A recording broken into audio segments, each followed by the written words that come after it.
Do you ever wish you were Bayonetta's glasses, Michael? Every day.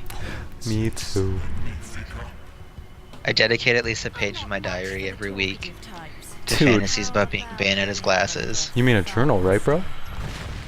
Bro, you don't have a diary, bro, Yeah. do you, bro? Yeah, journal. Oh, okay. Yeah. Okay. You can just, if you just want to talk about your Twin Peaks impressions while I try to remember how to play Bayonetta. Oh, okay. Oh my god.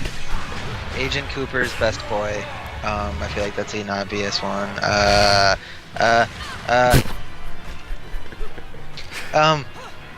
She's dead wrapped in plastic. There was a fish in the Yes, percolator. Laura Palmer. Douglas Furs. Fish in the percolator. There's that. I don't know. It's an interesting show. I'm very amazed that it was shown on television in 1990. Yeah. Hold on, just Because there's like little cutaways that are like. Actually, I looked it up. I think it was a filming mistake, but in the pilot, they're in the Palmer living room, and you catch a glimpse of the guy with the long hair. Yes. And that's incredible to me that they just ran with it. They're like, yes, this is creepy. David Lynch is like, this is what I want. More. Everything should be a mistake. Actually, I'm very surprised with how reserved it is. Yeah, it's very... Because he had, what's his face? Frost. Something Frost. Oh, yeah. He had, like, a TV person there to make sure he didn't completely go off the rails. Right. It's a lot more measured than I expected. Because, I mean... I don't know, my impression of it was going to be, like, off the walls from page one. Like most David Lynch stuff. Yeah, exactly. But no. But it's subtle. Kind of. I mean, the pilot also has that part where the lady runs out into the courtyard of the school screaming for no reason, but... Oh, I like that. I like that whole thing in the school where everything's just, like, falling apart. Yeah. And Donna's looking sad because she always looks sad. Yeah. And everyone's Yeah, and you have, like, gazes being shot back and forth of... So you know who the main characters in the school arcs are. That's right. The teens. Yeah. Oh, wow, there's things. Sorry. But I mean, I was very surprised that the Red Room doesn't come around for like 2 episodes. Yeah, that show actually goes off the rails when David Lynch leaves. Oh, okay. Which That's is like weird. What, season 2? Yeah, that's halfway through season 2. The show just becomes nonsense. He died. Okay. Which is fair. It's been months. Yeah.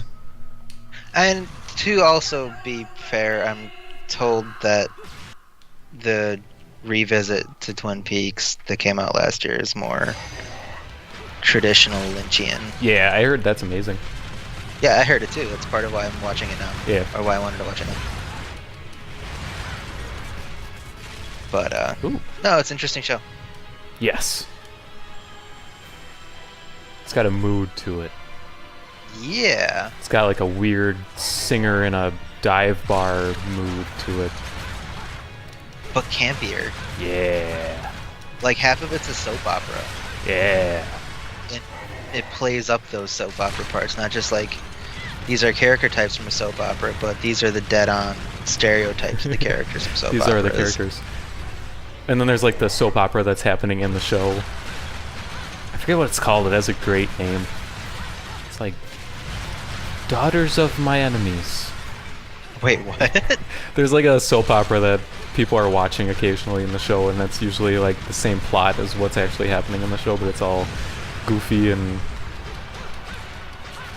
it's like, Damon, you were in jail, and then he's got a gun and he like points it at him. It's good.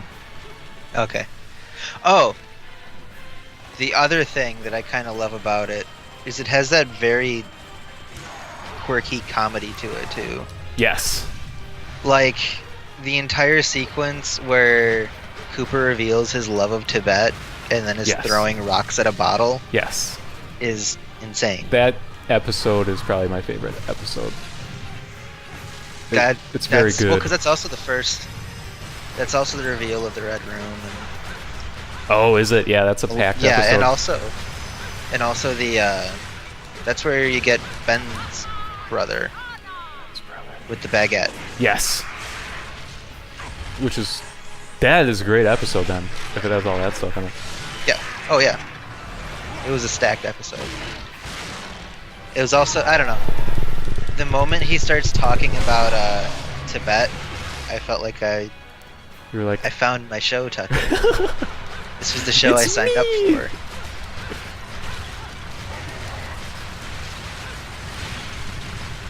well, I hope you stick with it and you enjoy the ride, because it's up and down, but Yeah. the ups are up. The downs are very down. Are the downs prevalent while Lynch is still heavily involved? Yeah, sorta. Okay.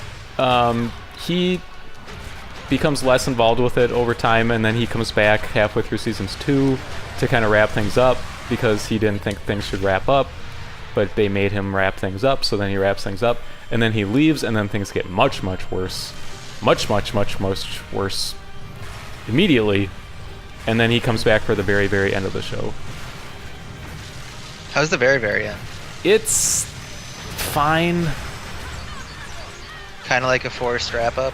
Well, they forced him to wrap it up before that, so it's kind of like, I don't know. But the last shot of like season 2 is very good. It sets things up. But I mean, with the new series being out, it's kind of not a mystery really what happens anymore. So I don't know. Okay. What do you think of Firewalk with Me? I like it. Okay. I'm one of the people who likes it. You can tell that it wasn't what he intended it to be. Okay. Because there's really weird scenes where things happen that don't make sense, and then you read into it, and it's like, David Lynch wanted this crazy thing to happen, but they wouldn't let him, so then there's like this part of a scene in here still. But David Bowie's in it for like 5 seconds, and that's cool. Right. It's very explicit. Like, it's much darker and heavier than the show ever gets. Well, I mean, it's Lynch in movie mode. Yeah, I like Lynch in movie mode. Usually. I don't know if I actually have experience with Lynch in movie mode. Okay. Right. I couldn't help you there. Something, watch Mulholland Drive, something, Blue Velvet, something. Mulholland Drive's an amazing movie, I think. I know a lot of people don't like that movie, though. I know a lot of people. I had a group of friends that went to go see Eraserhead. Yep, Eraserhead's good. They disagree. What? They thought it was batshit. It is. I think it might have soured Lynch for them forever. Oh my god. Were they, like, not the type of people who know. would usually go see, like, an art film like that? I don't think they were in the mindset for it. Okay. I think in another context, at least some of them might have been more open to it, but at the time, I don't think they were in the... Okay. That's fair, but that's not even... I mean, Eraserhead's one of the easiest David Lynch films to watch, I think. Really? Yeah, I mean, you want to go down, like... I don't know. Mulholland Drive and Eraserhead, I would feel like, are very entry-level David Lynch movies, and then you have, like, Inland Empire and Lost Highway and stuff that's just, like, looking inside David Lynch's mind as he comes up with insane things. And it's like Inland Empire has a story, but it's not something you're gonna absorb just watching the movie. You're gonna have to go in and research it afterwards, because it's half of it's in Polish, and it's very strange. Oh, weird. Yeah. Like, there's this whole plot about, like, Polish prostitutes, and it has nothing to do with the main story, but it's like half the movie. But it sort of has something to do with the movie. Is that a good thing or a bad thing? I don't know. Inland Empire is really, really, really weird and unsettling, and it's like 3 hours long. But it's got Laura Dern as the main character. Oh! Yeah. Ah, yes. Laura, the Admiral from Last Jedi Dern. She put her hand in the dinosaur poop and go, haha, stinky. That is her, isn't it? Yeah. I forgot she was in Jurassic Park.